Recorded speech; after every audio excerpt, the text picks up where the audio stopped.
Lundi 6 janvier 2025, bonsoir à tous et merci de suivre le temps d'information sur RTI2. Au sommaire de l'actualité, après 2 semaines de repos liés au congé de Noël et Nouvel An, les élèves et étudiants ont repris le chemin de l'école. Apprenants et enseignants sont tous à leur poste. Et puis, hors de nos frontières en Guinée-Conakry, une manifestation de l'opposition prévue ce lundi a été interdite. Le général Mamadi Doumbia avait pourtant annoncé la reprise totale des activités politiques. Merci d'être des nôtres sur RTI2. Après les congés de fête de fin d'année, les cours ont effectivement repris dans les écoles ce lundi 6 janvier 2025. Au lycée moderne 1 et 2 Nangui à Brogua d'Adjamé, au groupe scolaire Kennedy d'Abobo, élèves et étudiants, élèves, enseignants et responsables sont à leur poste. Le constat est signé Abdoulaziz Daramé et Kader Bachila. Lycée moderne Nangui à Brogua, dans la commune d'Adjamé. Il est 8 heures. Les élèves suivent attentivement les cours.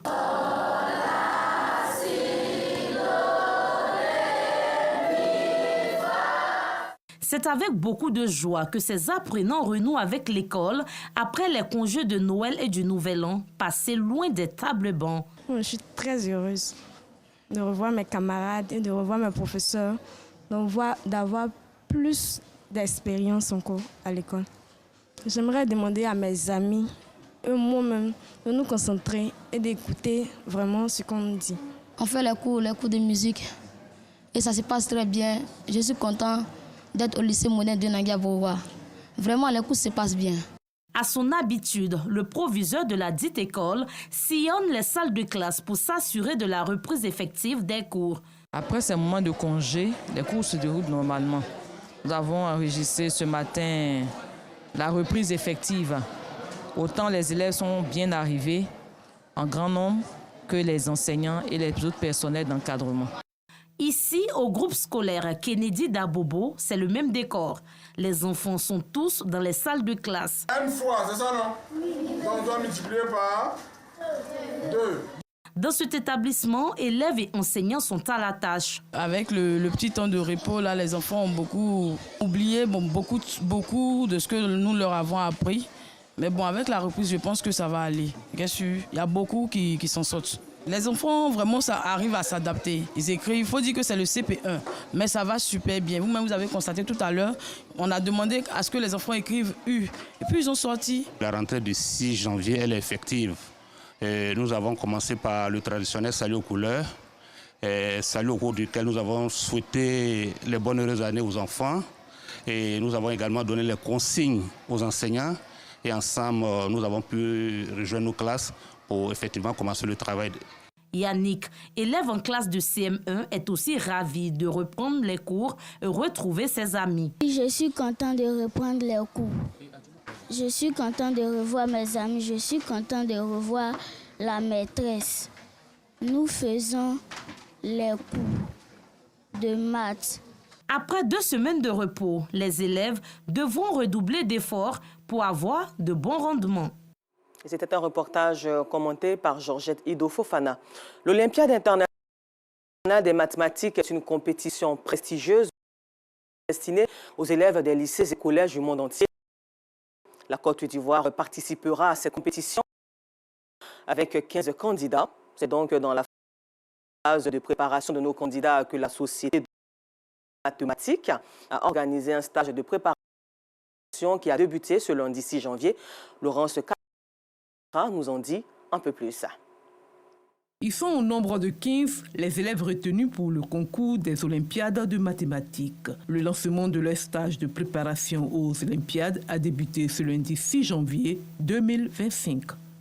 Cette initiative est l'œuvre de la Société mathématique de Côte d'Ivoire qui, à travers ses actions, ont suscité des talents en mathématiques pour faire davantage rayonner la Côte d'Ivoire à l'international. Depuis 3 ans, nous organisons donc un stage de formation à l'intention des meilleurs élèves de Côte d'Ivoire. Nous bénéficions donc dans ce cadre-là de la contribution de grands savants, de grands mathématiciens du Massachusetts Institute of Technology Et nous tenons à les remercier d'avoir accepté de venir nous accompagner dans cette mission-là. Conscients du défi qui les attend, ces candidats ont pour objectif de redoubler d'acteurs au travail afin de ramener le trophée en Côte d'Ivoire. Depuis la classe de seconde, nous faisons des stages réguliers. Nous résolvons des exercices très compliqués de l'Olympiade qui nécessitent quand même d'avoir un esprit plutôt ouvert et des connaissances approfondies. Et nous sommes assez confiants cette année. J'espère être parmi les sélectionnés et j'espère que ceux qui vont être sélectionnés pourront envoyer la médaille d'or en Côte d'Ivoire. Les partenaires de la Société mathématique de Côte d'Ivoire soutiennent ce projet et espèrent que les candidats feront montre de leur talent. L'INPHB, avec les classes préparatoires de mathématiques, de physique, a besoin justement, et les autres classes préparatoires que nous avons, a besoin de jeunes formés, sensibilisés aux mathématiques et qui arrivent à des très hauts niveaux. Et c'est pour ça que nous appuyons justement l'initiative de la Société mathématique de Côte d'Ivoire qui fait un travail formidable. Les talents mathématiques en Côte d'Ivoire sont connus. Et grâce au travail fait par la Société mathématique de Côte d'Ivoire, il est possible de les identifier. Viser la médaille d'or aux Olympiades internationales de mathématiques permettra à la Côte d'Ivoire et aux talents de Côte d'Ivoire d'être vus et reconnus non seulement par les grandes institutions académiques telles que le MIT et Harvard dont je suis diplômé, mais aussi par être identifiés comme étant des pôles potentiels de développement. Démystifier les mathématiques, former des enseignants, chercheurs en mathématiques qui seront capables de démontrer leurs capacités en faveur de l'Afrique sont les objectifs principaux de la Société de mathématiques. Dans la ville de Bouaké, région de Gbeke, habite Souleymane Sissoko, un bénévole au grand cœur. Il s'est donné une mission importante, celle de guider et protéger les élèves du primaire lorsqu'ils se rendent à l'école. De 7h du matin à 17h, il s'arrête au rond-point du carrefour Niakadi pour aider les élèves à traverser la route afin d'éviter les accidents de la circulation. Un geste touchant qu'il mène sous le soleil et la pluie sans aucune rémunération. Son quotidien dans ce reportage signé Assitan Diarra, Kader Bachil et Seydou Ouattara. Bouaké, ville située dans la région du Gbeke au centre de la Côte d'Ivoire. Il est 12h chaque jour. Le scénario est le même. À ce rond-point, à l'aide d'une pancarte et d'un gilet, Kamisoko, la quarantaine révolue, stoppe les véhicules afin d'aider ses élèves du primaire à traverser la route en toute quiétude.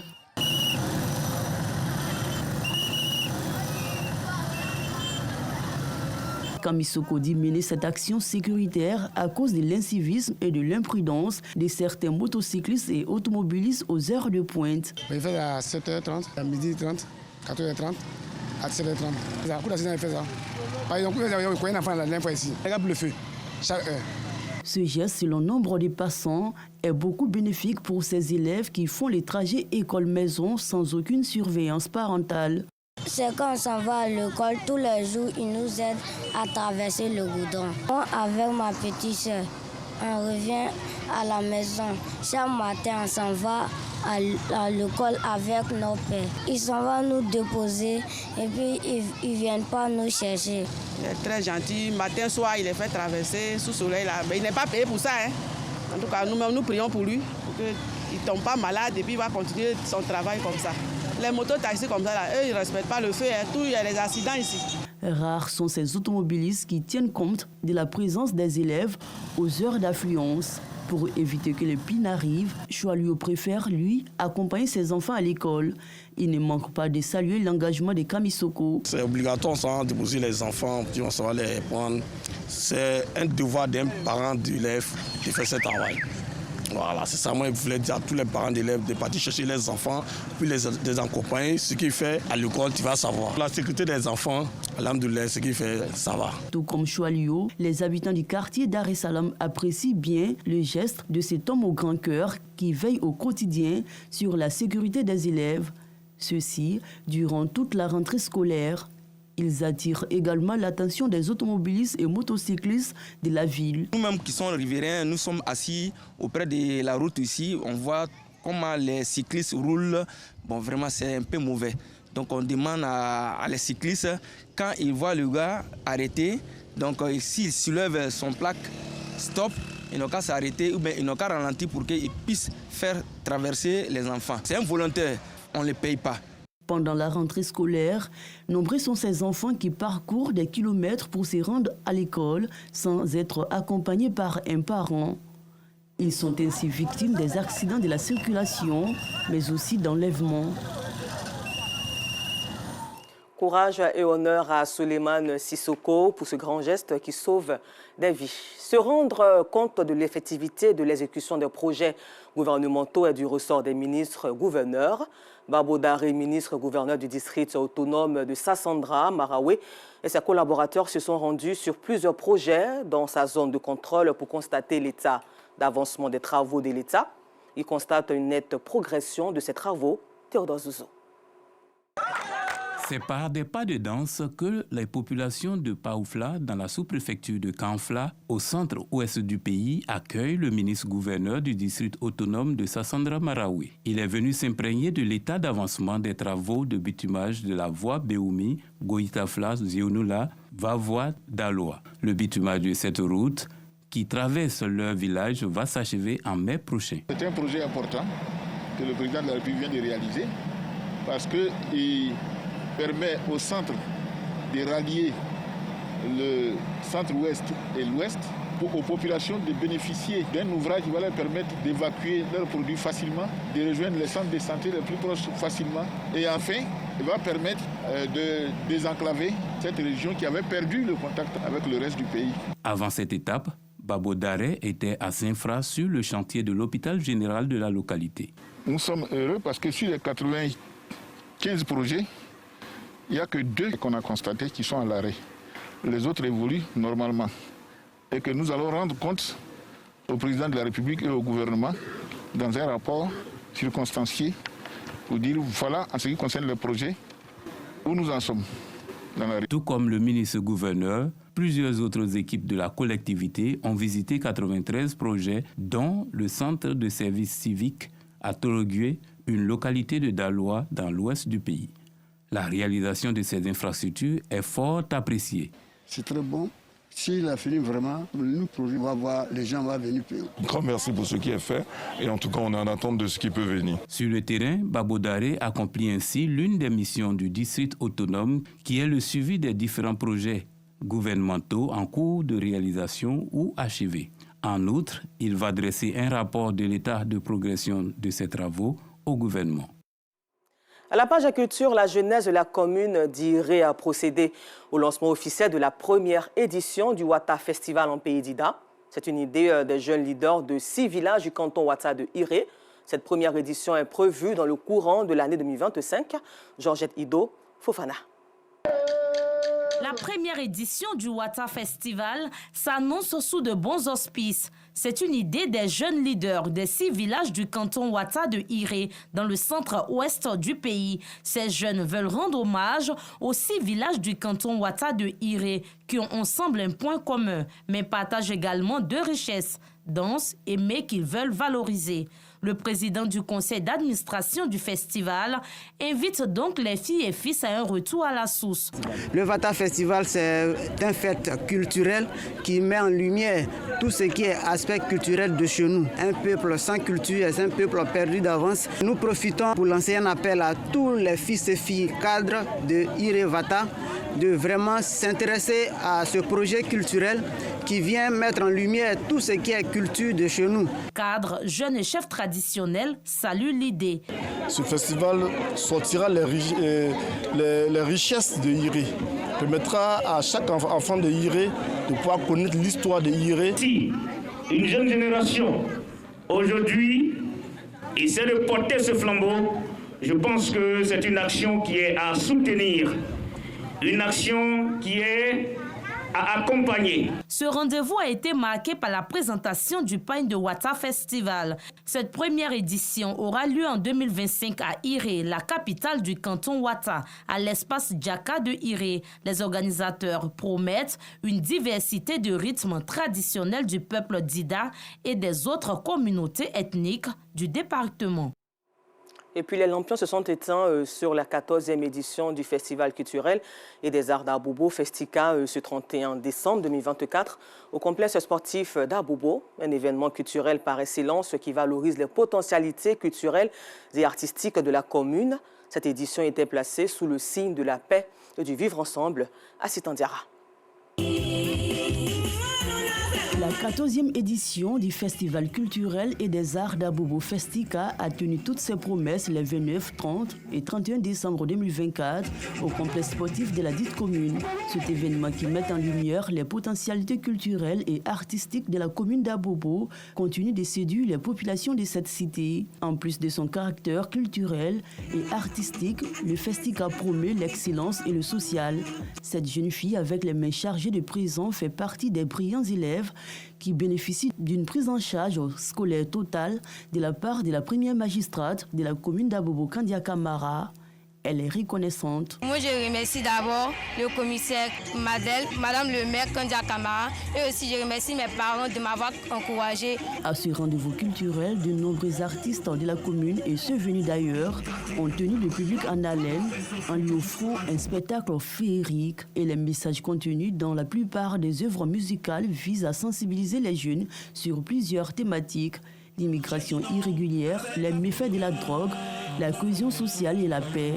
Le groupe musical Sakolo n'est pas resté en marge. Ça fait la 14e fois que nous venons à ce festival. On dit simplement aux jeunes que, au lieu de prendre pirogue, au lieu de prendre des punasses pour aller ailleurs, sinon, comment faire ça, aller en Europe, vouloir aller se chercher, je préfère nous dire, nous jeunes, qu'il faut investir chez toi, il faut investir chez nous en Côte d'Ivoire et sinon en Afrique, parce qu'on a beaucoup de choses ici, on est riche. Occasion toute trouvée pour l'autorité municipale d'encourager cet événement annuel qui participe à la promotion de la commune d'Abobo. Je suis très fier de lui. Vous le voyez, il est jeune, mais pétri de compétences et de talent. Mais malgré tout cela, il fait preuve de grande humilité. Et c'est ce qui le caractérise. Il est tellement humble qu'il paraît même discret, mais très efficace. Bravo, je suis très fier de toi. Bravo Kunta Mader. Bravo mon fils, bravo.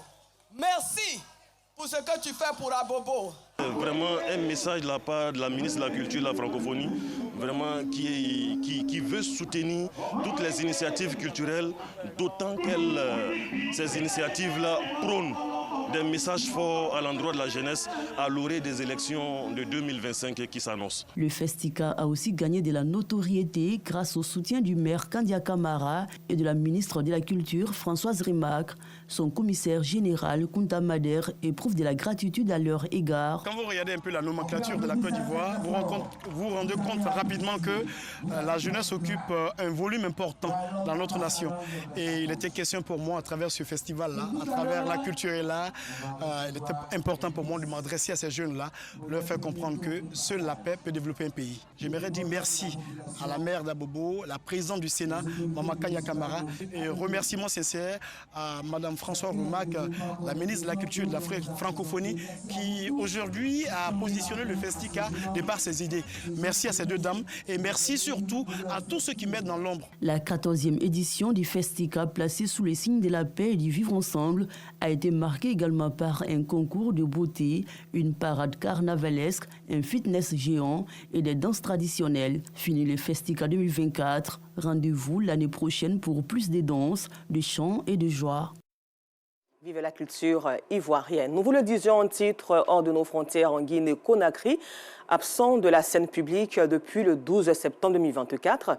Alpha Condé, l'homme de 86 ans, a relancé le débat dimanche via ses réseaux sociaux en appelant l'armée à se soulever contre les autorités de la transition. Il a qualifié le régime militaire de Mamadi Doumbia, actuel de narcotrafiquant, dénonçant une transition en rétropédalage. Une manifestation de l'opposition prévue ce lundi a été interdite. Le général Doumbouya avait pourtant annoncé la reprise totale des activités politiques. Dans le nord-est de l'Inde, une douzaine de mineurs sont piégés ce lundi dans une mine de charbon en proie à une inondation de l'État d'Assam. Et selon des témoins, au moins 27 mineurs sont entrés sur ce site. parmi lesquels plusieurs ont réussi plutôt à s'enfuir au fur et à mesure que l'eau envahissait les puits. Et puis pour terminer ce temps d'information, sachez que le Premier ministre canadien Justin Trudeau a annoncé ce lundi sa démission, mais a indiqué qu'il resterait au pouvoir jusqu'à ce que son parti lui désigne un successeur. Près de 10 ans après son arrivée au pouvoir, Justin Trudeau, 53 ans, était sous pression depuis des semaines alors que des élections législatives se profilent et que son parti est au plus bas dans les sondages. Moi, je vous donne rendez-vous demain à 19h30. Encore merci à vous de nous avoir suivis.